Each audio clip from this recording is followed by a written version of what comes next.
राम राम सा हमारे सभी किसान भाइयों व साथीगणों से निवेदन है कि आप इस वीडियो को पूरा देखें और अधिक से अधिक हमारे किसान भाइयों तक ये जानकारी अवश्य भेजें।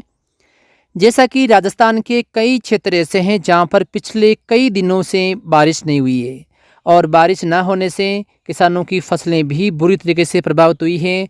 विशेष करके जो राजस्थान के उत्तरी पश्चिमी इलाके हैं, बीकानेर, चूरू, श्रीगंगानगर, जैसलमेर, जोधपुर, नागौर के भी कुछ इलाके हैं, तो इन क्षेत्रों में बारिश ना होने से किसानों की फसलें हैं वो सूख चुकी हैं।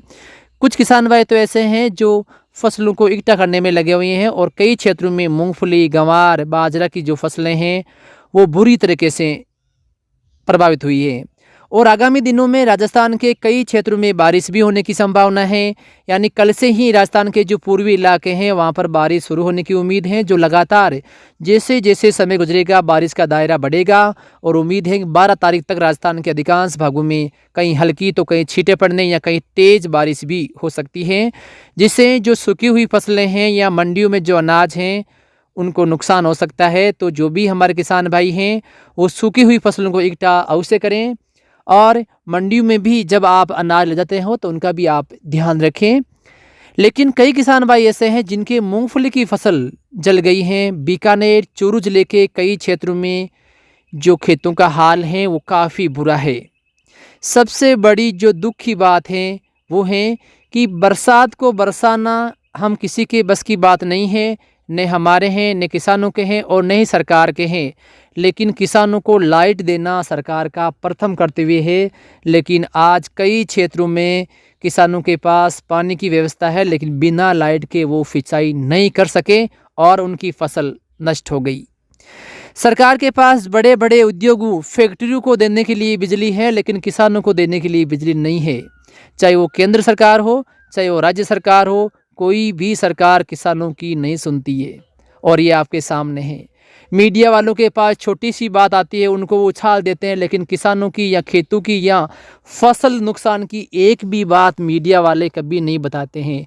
और राजस्थान के कई भागों में आज हालात ऐसे हैं, किसान खेतों में रो रहे हैं, फसलें सूख गई हैं, बारिश नहीं हुई है, बिजली नहीं आ रही है, पाइप या फुहारे जहाँ है वहीं पड़े हैं, किस काम के नहीं है वो, लेकिन कोई सुनने वाला नहीं है। राज्य सरकार ने लोगों को 100 ग्राम धनिया, 100 ग्राम हल्दी, 100 ग्राम मिर्चा देके, नमक देके खुश कर दिया, लेकिन उनको ये मालूम नहीं है इतने से सामान से होने वाला क्या है। जब किसानों की पूर्ति भी नहीं हो रही है तो ये जो सामान है किस कार्य का।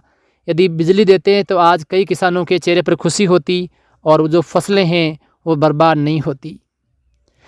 मेरा सभी किसान भाइयों से निवेदन है कि जब भी आपके गाँव में जो राजनेता है वो वोट मांगने के लिए उनको गांव से बाहर निकाल दो। आप किस काम के वो, हम क्यों दे वोट उनको।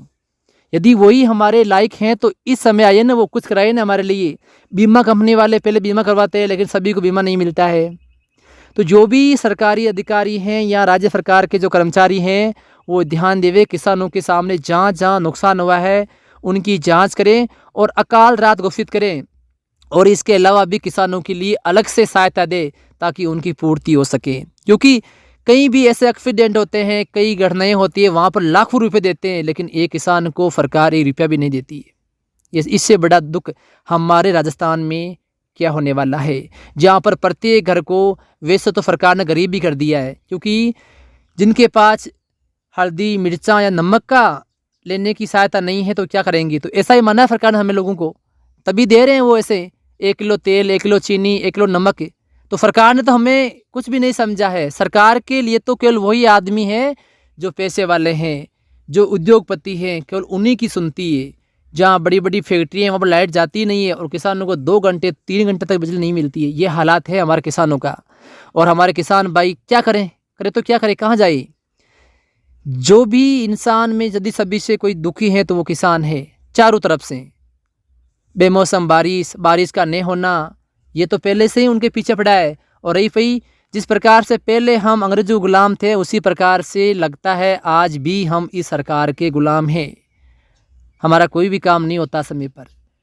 यदि कोई किसान भाई है बिजली के लिए कहीं से प्रयास कर रहा है, लाइट नहीं मिल रही है, तो भी जो विद्युत विभाग वाले हैं उनके शीट भर देते हैं, फिर उनसे वो शीट भी नहीं भरी जाती है। कहाँ से भरे वो।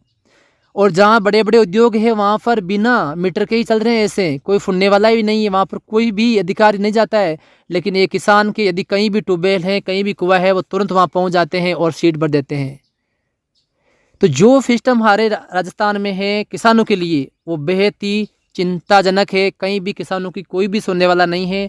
कुछ लोग होंगे जो मेरा ये वीडियो सुन रहे हैं, उनको बुरा भी लगेगा, लेकिन बुरा लगे तो लगे, लेकिन मैं स्पष्ट बता रहा हूँ किसानों के लिए, चाहे वो राज्य सरकार हो चाहे केंद्र सरकार हो, कोई भी सुनने वाला नहीं है। हमें तो ऐसा करना चाहिए, जब वोट पड़े तो वोट ही मत दो, आप कर दो बहिष्कार। किस काम के ये वोट? जब जरूरत हो हमारे तब कोई हमारे सुनने वाला नहीं है। तो हमारे सभी किसान भाइयों से निवेदन है कि आगामी दिनों में बारिश होने वाली है और कई भागों में होगी, तो आप जो भी बची कुची फसलें हैं उनको इकट्ठा कर लें, ताकि कुछ न कुछ जो सहायता है हमें मिले, यानी चारे की है या अन्य जो फसलों की है। क्योंकि पशुओं के लिए इस बार चारे की भी काफ़ी समस्या उत्पन्न हो सकती है। बाजरे की फसलें कमज़ोर हैं, तो पशुओं के लिए सबसे बड़ी जो आफत है वो सामने आने वाली है। जो भी कूतर है या चारा है उनका जो भाव है वो काफ़ी ज़्यादा रह सकता है। फिलहाल देख लो आप, मूंग के भाव भी काफ़ी तेज़ है, तो बाजरा है, जो भी फसलें हैं उनके भाव हैं वो बढ़ने वाले हैं, क्योंकि इस बार फसलों के साथ साथ चारे की भी कमी है। तो सबसे जो बड़ी समस्या आएगी हमारे किसान भाइयों के सामने वो आएगी पशुओं के लिए। तो कैसे भी करें, हमें व्यवस्था हमें ही करनी है और कोई करने वाला नहीं है। लेकिन बरसात है या मौसमी बदलाव हैं, ये तो किसी के बस की बात नहीं है, कभी भी हो सकता है। तो फिलहाल हमारे सभी किसान भाइयों को धन्यवाद।